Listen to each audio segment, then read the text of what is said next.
கணவனுக்கும் மனைவிக்கு நடுவில் மூணாவது நபராக வேற யாரும் வரக்கூடாது. அந்த அளவுக்கு கேப் இருக்கவே கூடாது.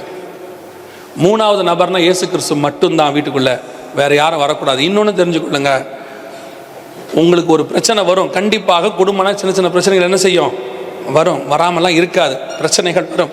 அப்படி வரும் பொழுது மூணாவது நபராக உங்கள் அப்பாவையோ அவங்க அப்பாவையோ உங்கள் அம்மாவையோ அவங்க அம்மாவையோ சொந்தக்காரங்களையோ, இன்னும் சொல்கிறேன் ஊழியக்காரங்களையோ கூப்பிடக்கூடாது. நீங்கள் 2 பேரும் மட்டும்தான் உட்காந்து பேசணும், ஜெபம் பண்ணி. மூணாவது நபரை உள்ளே விட்டீங்க, அவன் பிரிச்சிருவான். அது உங்கள் அப்பாவாக இருந்தாலும் பிரிச்சிருவார். அப்பா சொல்லுவார், நீ வாமா, நீ நான் பார்த்துக்கிறேன் உன்னை. உடனே கேஸ், வரதட்சணை கொடுமை. நல்லா தெரிஞ்சுக்கொள்ளுங்க, குடும்பம் பிரிஞ்சிருந்தால் வருகையில் போக முடியாது. வசனம் தெளிவாக இருக்கு. உங்கள் மனைவியானவளும் உங்களோடு கூடு ஜீவ மார்க்கத்தை சுதந்திரிக்கிறவளாய் இருக்கிறபடியினாலே அவளை ஆதாயம் பண்ணுங்கள். 2 பேருமா தான் பரலோகத்துக்கு போனோம். கல்யாணம் ஆகலன்னா பரவாயில்ல, ஆயாச்சா கணவன் கல்யாணம் பண்ணா அவ்வளோதான், முடிஞ்சிச்சு. அந்த ஒரு கல்யாணம் தான். இன்னைக்கு கடைசி காலத்தில் உலகம் நிறைய டிவோர்ஸ் பண்ணோம், உலகம் பிரிஞ்சிருக்கும். அது நியாயம்னு சொல்லும், அது நமக்கு கிடையாது, சபையில் கிடையாது. சபையை பொறுத்த வரைக்கும் கணவனும் மனைவியும் இணைஞ்சுதான் இருக்கணும். பிரிவினை வந்தால் உட்காந்து பேசுங்க. பேசி இஸ்ரவேல் பாலஸ்தீன பிரச்சனையே சால்வ் ஆகுது, உங்கள் பிரச்சனை சால்வ் ஆகாதா? உட்காந்து பேசுங்க, என்னன்னு கேளுங்க, விசாரிங்க, விட்டு கொடுத்து போங்க. 2வது ரொம்ப முக்கியம், விட்டு கொடுத்து போங்க. ஏன் மனைவி கிட்ட சாரி கேட்டா என்ன? ஒரு கணவன் மனைவி கிட்ட சாரி கேட்டா என்ன? எவங்கிட்டயோ சாரி கேட்குறோம், தப்பே பண்ணாமல் சாரி கேட்குறோம். வேலைக்கு போனோம்னா நமக்கு மேலே இருக்கிற உங்கள் ஊரில் கஃபீல் இருப்பீங்களா, அந்த ஆள் ஏதோ இடக்கூடமா ஏதாவது சொல்லி வந்துட்டு நம்ம என்ன செய்வோம், அந்த ஆள்கிட்ட போயிட்டு சாரிம்போம், ஏன்னா வேலை போயிடும். நம்ம ஊர்லலாம் பார்த்தீங்கன்னா அந்த ரோட்டில் போயிட்டே இருக்கும்போது குறுக்கால பார்த்தா டாட்டா சும்மால ரவுடிங்கெல்லாம் வந்துடுவாங்க. அவன் குறுக்கால வருவான், நம்ம அவங்ககிட்ட என்ன கேட்போம், சாரி சொல்லுவோம். ஏன்னா அவன் அடுத்து அடிப்பான், நமக்கு தெரியும். இங்கே நம்ம சாரி கேட்காட்டி வேலை போயிடும். ஆனால் உங்களுக்கு சொல்கிறேன், எவங்கிட்டையோ சம்பந்தம் இல்லாமல் போய் சாரி கேட்குறோமே, ஒரு மனைவி கிட்ட சாரி கேட்டால் அந்த சாரி உங்களை பரலோகத்துக்கு கொண்டு போகுமானால் அந்த சாரியோடைய வேல்யூ எவ்வளோ பார்த்தீங்களா? ஒத்துமை ஆயிட்டீங்கன்னா அப்புறம் அந்த வேல்யூ தானே அந்த சாரி. அதே மாதிரி தான் மனைவிகளையே கணவன்கிட்ட சாரி கேட்டால் என்ன என்ன ஈகோ? நானும் அவரை மாதிரி தான் படிச்சிருக்கேன், கிழிச்ச. இன்னைக்கு கடைசி காலத்தில் எல்லாம் இருக்கு, நானும் அவரை மாதிரி தான் படிச்சிருக்கேன், அவரை மாதிரி தான் சம்பாதிக்கிறேன். அதெல்லாம் ஒன்றும் தப்பு இல்லைங்க, அதெல்லாம் ஒன்றும் தப்பு இல்லை. ஒவ்வொருத்தருக்கும் ஆண்டவர் ஒன்று கொடுத்துருக்கிறாரு. வசனம் என்ன சொல்லுது? கணவன்களே உங்கள் மனைவியிடத்தில் என்ன செய்யுங்கள், அன்பு கூறுங்கள். மனைவியை உங்கள் கணவனிடத்துக்கு கீழ்ப்படிந்திருங்கள். 2 பிரமாணத்தையும் கை கொண்டா பிரச்சனையே வராது. இப்போ உங்களுக்கு கீழ்ப்படிதல் கிடையாது. இப்போ உலகத்தான் சொல்லி கொடுத்துட்டான். என்ன சொல்லி கொடுத்துட்டான்? சம உரிமை. யாரு இல்லைன்னா சம உரிமையை கர்த்தர் தான் ஃபர்ஸ்ட் கொடுத்தார் 2 பேருக்கும். யார் இல்லைன்னா, ஆனால் கணவனுக்கு மனைவி கீழ்ப்பட்டிருக்கணும் பைபிள் பிரமாணம், அது நல்லது. அதுக்கு தான் கர்த்தர் கொடுத்துருக்கிறாரு. அதே நேரத்தில் கணவன் மனைவிய சரீரத்துக்கு என்னவா இருக்கிறான்? அதிகாரியாக இருக்கிறான். அதிகாரினா என்ன? பாதுகாத்துக் கொள்ளுகிறவன். அதிகாரம் எதுக்காக? பாதுகாப்பதற்கு. சர்வாதிகாரம் தான் இஷ்டப்படி நடத்துறது. கணவன் மனைவியோட சரீரத்தை இஷ்டப்படி நடத்தக்கூடாது. இஷ்டப்படி நடத்தினா சர்வாதிகாரம். அவளுக்கு பாதுகாப்பாக இருக்கிறதுக்கு பேர் தான் அதிகாரம். இப்போ நம்ம ஒருத்தருக்கு அதிகாரம் கொடுக்குறோம், முதலமைச்சர்னு கொடுக்குறோம், பிரதமர்னு கொடுக்குறோம். எதுக்காக? நம்மளை காப்பாற்றுவதற்காக. அவர் இஷ்டப்படி செஞ்சார்னா அதுக்கு பேர் என்னது? சர்வாதிகாரம். இப்போ நமக்கு என்ன இருக்கு? இப்போ கர்த்தர் கொடுத்தது அதிகாரம் தான். மனைவியை பாதுகாக்கிற அதிகாரம் யார் கையில் இருக்கு? கணவன் கையில் இருக்கு. இன்னைக்கு பிரச்சனையே இதுதான். சம உரிமை, நான் அதை பண்ண போறேன், இதை பண்ண போறேன். இல்லைங்க, நல்லா தெரிஞ்சுக்கொள்ளுங்க, சண்டை போட்டு குடும்பத்தை நடத்த முடியாது. ஆனா விட்டு கொடுத்து குடும்பத்தை அழகா நடத்தலாம். அதான் சொல்றேன், தேவன் வரும்போது குடும்பமாக இருந்தால் தான் ஆசீர்வாதம். பிரிஞ்சு இருந்தால் ஆசீர்வாதம் கிடையாது. ஒருவேளை கணவன் மனைவி பிரிஞ்சிருந்தீங்க, சண்டை போட்டிருந்தீங்க, ஊரில் சண்டை போட்டிங்கன்னா முதல்ல போய் பேசுங்க, ஒரு ஃபோன் பண்ணி பேசுங்க, என்னாச்சு ஏதாச்சுன்னு பேசுங்க, ஒரு சாரி கேளுங்க, ஒரு தப்பும் கிடையாது. நான் சொல்கிறேன், இயேசு வரப்போகிற காலம் ரொம்ப சமீபம். தேவையில்லாமல் கணவன் மேலே பொய்யா கேஸ் கொடுத்து வக்கீல் சொன்னாங்க, அப்பான்னு சொன்னான்னு ஏதாவது கொடுத்துருந்தீங்கன்னா முதல்ல போய் வாபஸ் வாங்குங்க, இல்லை முதல்ல போய் சாரி கேளுங்க. அதே மாதிரி மனைவியை தேவையில்லாமல் அப்பா வீட்டுக்கு அனுப்பிட்டு அம்மா வீட்டுக்கு அனுப்பிட்டு அவன் மேலே தான் தப்பு இவன் மேலே தான் தப்பு. நல்லா தெரிஞ்சுக்கொள்ளுங்க, பழைய ஏற்பாட்டில் விபச்சாரம் பண்ணால் பாவம், புதிய ஏற்பாட்டில் பார்த்தாலே பாவம். இவ்வளவும் சொன்ன இயேசு தான் விபச்சாரியை மன்னிப்பதற்கும் வல்லமையுள்ள தேவனாக இருந்தார். அன்பு சகலத்தையும் சகிக்கும். ஒரு தப்பு நடந்திருந்தால், ஒரு வேலை நடந்திருந்தால் கூட நீங்கள் நினைச்சா கிறிஸ்துவின் அன்பின் நிமித்தமாக மன்னிச்சு ஏற்றுக்கொள்ள முடியும். ஏன் முடியாது? கணவனை ஏன் ஏற்றுக்கொள்ள முடியாது? ஏன் மனைவியை ஏற்றுக்கொள்ள முடியாது? நல்லா தெரிஞ்சுக்கொள்ளுங்க. நிறைய பேருக்கு பணம் இருக்குது, வாழ்க்கை இல்லை. ஆனால் கர்த்தர் நமக்கு வாழ்க்கையை கொடுத்துருக்கிறாரு, அதை பத்திரமா பாதுகாத்துக்கொள்ளணும். அல்லேலூயா, அல்லேலூயா. குடும்பம் என்பது கர்த்தர் உண்டாக்கின அருமையான விஷயம். அதை ஒரு நாளும் தொலைத்து விடக்கூடாது. கணவன் மனைவி பிரிஞ்சிருந்தீங்கன்னா, சண்டை போட்டுருந்தீங்கன்னா, முதல்ல போய் ஒப்புரவாகுங்க. கணவன் மனைவியோட பேசுங்க, மனைவி கணவனோட பேசுங்க. நான் செஞ்சது தப்புன்னு ஃப்ராங்காக சொல்லுங்கள். ஒரு தப்பும் கிடையாது, ஒரு நிமிஷம் தான். கேட்கறதுல என்ன இருக்குது? நான் செஞ்சது தப்பாக இருந்தால் மன்னிச்சுக்கோன்னு சொல்லுங்கள். அவ்வளோ பெரிய சினிமாக்காரன் அரசியல்வாதிலாம் எல்லாருக்கும் எதிரில் சாரி கேட்குறான்.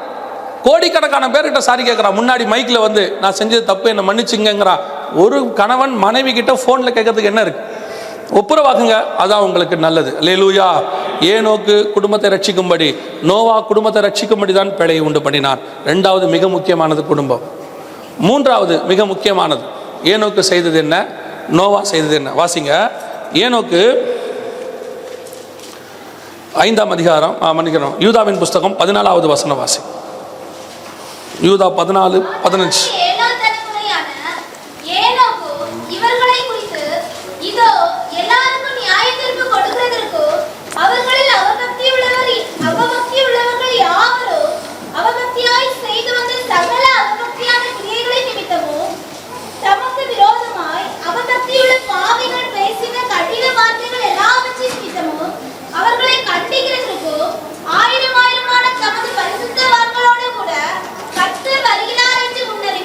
மூணாவது ஏனோக்கு என்ன செய்தானா? முன்னறிவித்தான். அவனுக்கு ஒரு உண்மை தெரிஞ்சிருச்சு, உலகம் என்ன செய்ய போகுது, அழிய போகுதுன்ற உண்மை தெரிஞ்சிருச்சு. ஆனால் அதை எடுத்துக்கொள்ளப்படுகிற ஏனோக்கு, நல்லா தெரிஞ்சுக்கொள்ளுங்க, எடுத்துக்கொள்ளப்படுகிற ஏனோக்கு செய்த மூணாவது காரியம் என்னது? அந்த உண்மையை போய் ஜனங்களுக்கு என்ன செய்தான்? முன்னறிவித்தான். நோவா என்ன செய்தார்? வாசிங்க, அதிக வாசிங்க. 2 பேதுருவின் புஸ்தகம் 2ஆம் அதிகாரம் 5வது வசனம் வாசிங்க. 2 பேதுரு 2:5.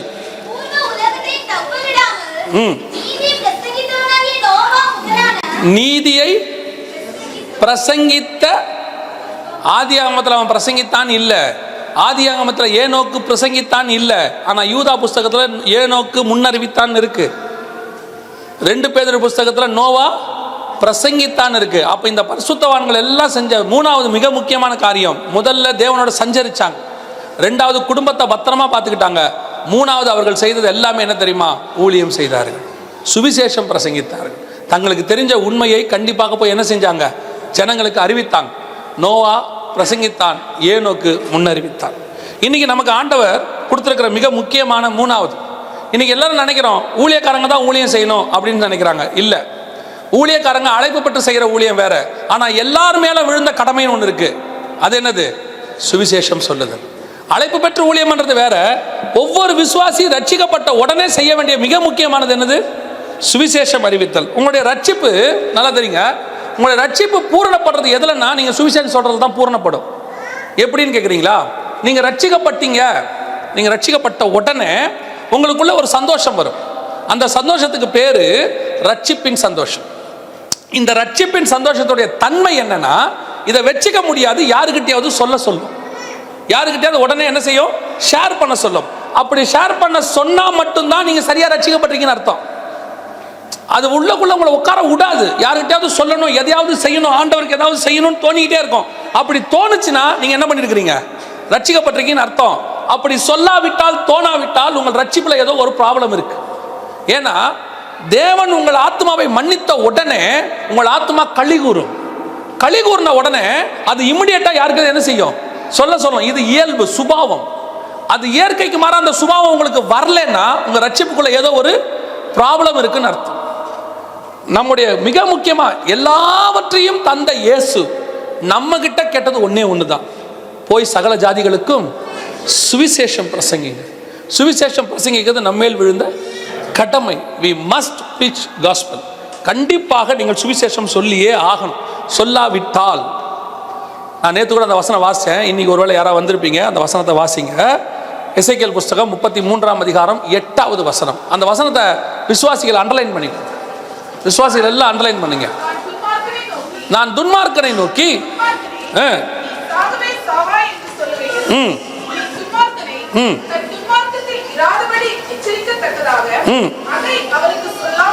உங்க கூட நல்லா கவனிங்க, உங்க கூட வேலை பார்க்குறவங்க, படிக்கிறவங்க, உங்க சொந்தக்காரங்க, இவங்கெல்லாம் இருக்கும்போது அவர்கள் துன்மார்க்கத்தில் இருக்கிறது உங்களுக்கு தெரிஞ்சு உங்களுக்கு சத்தியம் தெரிஞ்சு அவனுக்கு அந்த சத்தியம் தெரியாதனால அவன் நரகத்துக்கு போவான்னு உங்களுக்கு தெரிஞ்சோம் அவனுக்கு அதை நீங்கள் சொல்லாமல் போனால், ஒருவேளை அவன் தெரியாம அந்த அக்கிரமத்திலே செத்துருவான், ஆனாலும் அவன் இரத்த பழியை உன் கையிலே கேட்ப. கர்த்தர் உங்களை ரட்சித்ததோட நோக்கமே அதுதான். நீங்க சொல்றீங்க தெரியுமா, என் குடும்பத்தில் நான் மட்டும் ரட்சிக்கப்பட்டிருக்கிறேன், எங்க ஆபீஸ்ல நான் மட்டும் ரட்சிக்கப்பட்டிருக்கிறேன், எல்லாரும் எனக்கு ரட்சிக்கப்படாம. காரணம் என்ன தெரியுங்களா? ரட்சிக்கப்படாதவங்க நடத்தில உன்னை ரட்சிக்குள்ள நடத்தி உன்னை அவங்க கிட்ட மாட்டி விடணுங்கிறது கர்த்தர் சித்தம் இல்ல. அந்த ரட்சிக்கப்படாத கூட்டத்துக்கு உன்னை ரட்சகனாக கர்த்தர் அங்கே வைத்திருக்கிறார். உன்னை ஒருத்தனை ரட்சித்தா போதும், உன் ஆபீஸ் முழுதும் ரட்சிக்கப்பட முடியும் என்பது பரலோகம் உங்க மேல வச்ச நம்பிக்கை. உங்க குடும்பத்துல ஏன் கர்த்தர் உங்களை மட்டும் ரட்சித்தார்? உங்களை ரட்சித்துட்டா உங்க முழு குடும்பத்துக்கு நீங்க சுவிசேஷம் சொல்லிடுவீங்கன்னு கர்த்தர் உங்க மேல வச்ச நம்பிக்கை அது. அதுக்காக தான் கர்த்தர் உங்களை ரட்சித்தார். இன்னைக்கு நாம என்ன செய்யறோம்? சுவிசேஷம் தெரியுது, உண்மை தெரியுது, சத்தியம் தெரியுது. ஏன் இன்னும் சொல்ல போனா இயேசு வரப்போகிறாருங்கிற ஆபத்து எல்லாம் தெரியுது, ஆனால் யாருக்கும் சொல்ல மாட்டோம். அதுக்கு காரணம் என்ன? ஒன்று பயம். ஐயோ நம்ம சொல்லி இல்லி வேலைகளை போட்டா பரலோகத்தையே நமக்காக விட்ட இயேசுக்காக ஒரு வேலையை விட மாட்டீங்களா? வேலை போகாது. தேவன் அதை பாதுகாக்க வல்லமையுள்ளவராக இருக்கிறார். மீறி போனாலும் ஆண்டவருக்காக அதை விட மாட்டீங்களா? ஆண்டவருக்காக அதை செய்ய மாட்டீங்களா? இந்த வேலை ஒரு வேலை போச்சுன்னா இதை விட பெரிய வேலை கொடுக்க கர்த்தரால முடியாதா? தேவனுக்காக இழந்தவர் எவரும் தரித்திரர் ஆனது இல்லை. நான் சொல்றேன், ஒருவேளை நீ சுவிசேஷம் சொல்லி உன் வேலை ஸ்தலத்துல உன்னை தூக்கிட்டானா அதுக்கு கர்த்தர் தூக்க வச்சிருக்கிறாரு. அதை விட பெரிய வேலை உனக்கு ரெடி பண்ணிட்டு தான் கர்த்தர் இங்க இருந்தே உன்னை தூக்குவார். நான் சொல்றேன், கர்த்தருக்காக சுவிசேஷம் சொன்னவன் ஒரு நாளும் ஃபெயிலியர் ஆனதே கிடையாது. ஆண்டவருக்கு சுவிசேஷம் சொல்லியே ஆகணும். அது உங்க மேல விழுந்த கடமை. இன்னைக்கு நம்ம சொல்றோமா? யோசித்து பாருங்க. உங்க அக்கா தங்கச்சிக்கெல்லாம் சொல்லுவீங்களா? நீங்களே ஒரு தீர்மானம் எடுத்துருவீங்க. என்ன தீர்மானம் எடுத்துருவீங்க தெரியுமா? அவங்களாம் ரட்சிக்கப்பட மாட்டாங்க. அக்கா தங்கச்சி பார்த்து இவங்களே சொல்லுவாங்க, சொந்த அக்கா தங்கச்சி அண்ணன் தம்பியை பார்த்து சொல்லுவாங்க, அவங்களாம் ரொம்ப ஆர்த்தடாக்ஸ், ரொம்ப அரகன்ஸ், அதெல்லாம் சொன்னா கேட்காது. ஆமா, இவங்க அப்படியே பொலைட்டு. உங்களையே ஆண்டவர், நம்மளையே ஆண்டவர் ரட்சித்திருக்கிறாரு, நம்ம குடும்பத்தை ரட்சிக்க மாட்டாரா? நீங்க சொல்லுங்களேன், ஒரு வார்த்தை சொல்லுங்க. அவன் ஏற்றுக்கொள்றதும் ஏற்றுக்கொள்ளாததும் அவன் கையில் இருக்கு. அதை பத்தி நம்ம கவலை இல்லை. வசனம் ஆண்டவர் சொல்றாரு, தண்ணி மேல விதையை போடு, அது நெடுநாள் கழிச்சு என்ன செய்யும்? பலன் கொடுக்கும். நீங்க விதையை கொண்டு போய் மண்ணில் புதைக்கிறீங்க, டெய்லி தோண்டி பார்த்துட்டே இருக்கிறீங்க, முளைச்சிருச்சான்னு புதைச்சிட்டு வந்துடுறோம். அது முளைச்சாலும் தோத்துறோம், முளைக்கா விட்டாலும் தோத்துறோம். ஆனா ஒரு ஆசை முளைக்கணும்னு நீ ஆசைப்பட்டு கர்த்தர் அதை முளைக்க பண்ணுவார். அல்லேலூயா. ஒரு நாளைக்கு ஒருத்தருக்காவது சுவிசேஷம் சொல்லணும்னு முடிவெடுங்க. ஒரு நாளைக்கு ஒருத்தர், அதுவும் இப்ப நம்ம காலம் இருக்குது, மிக மிக மோசமான டேஞ்சரஸ் காலம். இப்ப கண்டிப்பா சுவிசேஷம் சொல்லியே ஆகணும். பாருங்க பிசாசு எப்படி சுவிசேஷம் சொல்லுது பாருங்களேன். அதாவது அவன் விக்கிரகத்தை வழிபடுறவன், எங்க நேத்து கூட பிரதர் சொன்னாங்க, அவன் விக்கிரகத்தை வழிபடுறவன் எங்க போனாலும் ஒரு கோயில் கட்டிடுறான் பாருங்க. பார்த்துருக்கீங்களா? எங்க போனாலும் என்ன செஞ்சிடறான்? ஒரு கோயில் கட்டிடுறான். 10 இஸ்லாமியர்கள் ஒரு இடத்துல கூட்டினாங்கன்னா உடனே என்ன பண்ணிடுறாங்க? மாஸ்க் கட்டிடுறாங்க. 10 கிறிஸ்தவன் கூட்டினா என்ன ஆகும்? 10 சர்ச்சு வரும், 10 பேர் வீட்லையும் வரும். உன் வீட்டுக்கு நான் வர மாட்டேன், என் வீட்டுக்கு நீ வர மாட்டேன். என்னைக்காவது நம்ம சேர்ந்து ஒரு சர்ச்சு கட்டி இருக்கிறோமா? என்னைக்காவது நீங்க பாத்திருக்கீங்களா? ரேர், யாராவது 1-2 பேர் செஞ்சிருப்பாங்க. 10 இந்துக்கள் சேர்ந்து ஒரு கோயில் கட்டிடுறான். ஒரு இடத்துல சேர்ந்த உடனே ஒரு கோயில் கட்டிடுறான் பாருங்க. இங்க கூட பார்த்தேன், ஒரு திருப்பதி தேவஸ்தானமா ஏதோ ஒன்று இருக்குது, எல்லாம் இருக்குது.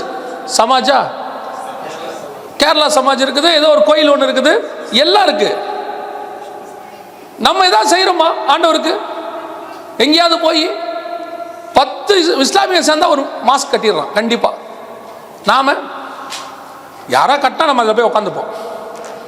அதில் நம்ம ஜெபம் பண்ணுவோம். எங்கேயாவது சர்ச்சு இருக்குதா? ஏதாவது சர்ச்சு இருக்குதா?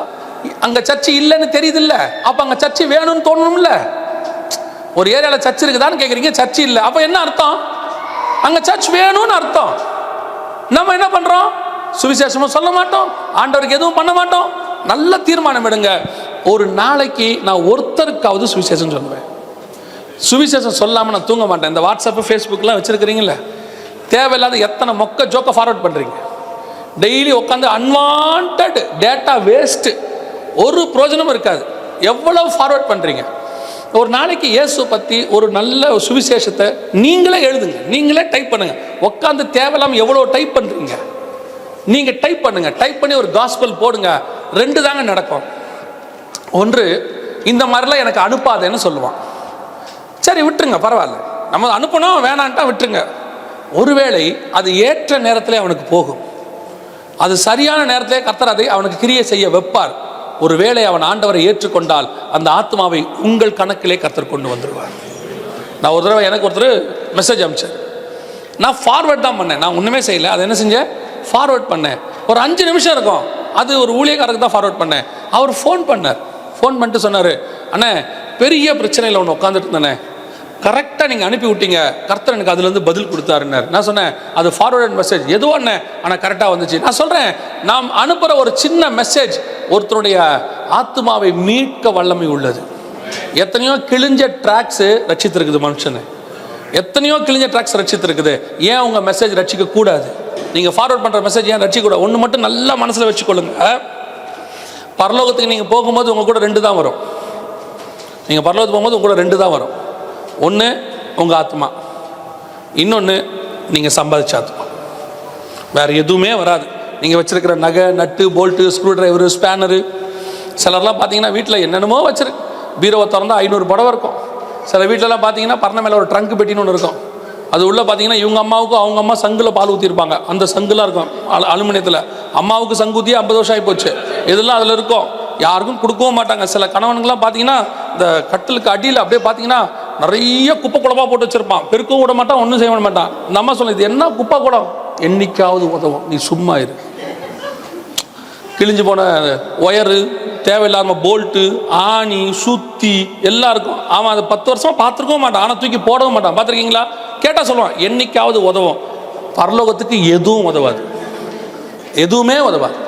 தேவன் வரும்போது 2 காரியம். ஒன்று உங்கள் ஆத்மா, இன்னொன்று நீங்கள் சம்பாதிச்ச ஆத்மா. நான் உங்களுக்கு ஒரு சின்ன ஐடியா சொல்லி கொடுக்குறேன்.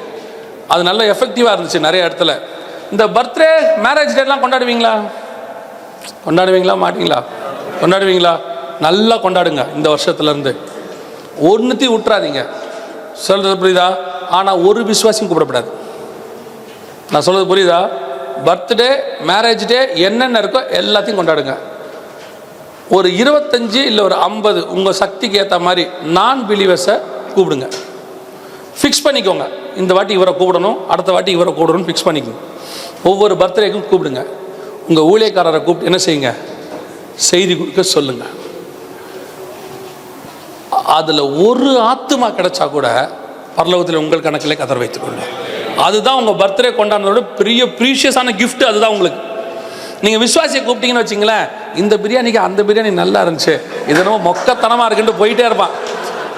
வேஸ்ட்டு அவனை கூப்பிட்டு சோறு போடுறது. நான் எப்பவும் சொல்லுவேன், விசுவாசியை கூப்பிட்டு சாப்பாடே போடாதீங்க. நான் விசுவாசியை கேவலமாக சொல்லலை, அதனால உங்களுக்கு பிரயோஜனம் இல்லை. அவன் என்ன சொன்னா, பிரியாணி டேஸ்ட் நல்லா இருந்துச்சு, நல்லா இல்லை, இதுக்கு அது பரவாயில்ல, கௌரி சங்கருக்கு இது பரவாயில்ல, சரணா பவனுக்கு கௌரி சங்கர், இவ்வளோ தான் சொல்ல போறீங்க, அவ்வளோதானே. அதுக்கு பதிலாக ஒரு 25 நான் பிலீவரை கூப்பிடுங்க. கூப்பிட்டு உட்கார வச்சு சுவிசேஷம் சொல்லுங்க. யாருக்கு தெரியும் வார்த்தை கிரியை செய்யும். இல்லைன்னா 25 பேருக்கு விதை போட்டா மாதிரியாவது இருக்கும், என்னைக்காவது ஒரு நாள் அது கிரியை செய்யும். அதுதான் பரலோகத்தில் உங்கள் பொக்கிஷம். அதுதான் ஆண்டவர் சொல்றார், அழிந்து போகிற பொருட்களாலே யாரை சம்பாதித்துக் கொள்ளுங்கள், நண்பர்களை சம்பாதித்துக் கொள்ளுங்கள். அப்போ ஒரு நாளைக்கு ஒருத்தருக்காவது இயேசுவை பற்றி சொல்லணும். யோசித்து பாருங்களேன், நோவாவுக்கு சர்ச்சு கிடையாது, ஏனோக்கு சர்ச்சு கிடையாது, பாஸ்டர் கிடையாது, பைபிள் கிடையாது. ஆனால் அன்னைக்கே அவனுக்கு சுவிசேஷம் சொல்லணுங்கிற எண்ணம் இருந்திருக்கு பாருங்க. எந்தவித டெக்னாலஜி இல்லாத காலத்திலேயே காஸ்பல் சொல்லணுங்கிற எண்ணம் 2 பேருக்கு இருந்திருக்கு பாருங்க. அந்த எண்ணம் ஏன் இன்னைக்கு நமக்கு வரமாட்டேங்குது? அப்படின்னா நம்முடைய ரட்சிப்புல ஏதோ ஒரு ப்ராப்ளம் இருக்கு. நீ சரியா ரட்சிக்கப்பட்டவனா இருந்தா உன் இருதயத்துக்குள்ள ஒரு அகனி இருக்கும். என்ன சொல்லணும், எப்படியாவது ரட்சிக்கப்படணும் ஜனங்க, எப்படியாவது சுவிசேஷம் சொல்லணும், எப்படியாவது இவங்களுக்கு இதை கொண்டு போகணும். அந்த ஒரு வாஞ்சை, அந்த ஒரு விருப்பம் உனக்குள்ள என்ன செய்யும், வரும். அப்படி வந்துவிட்டால் உன் ரட்சிப்பு பூரணப்படுகிறது என்று அர்த்தம். அல்லேலூயா.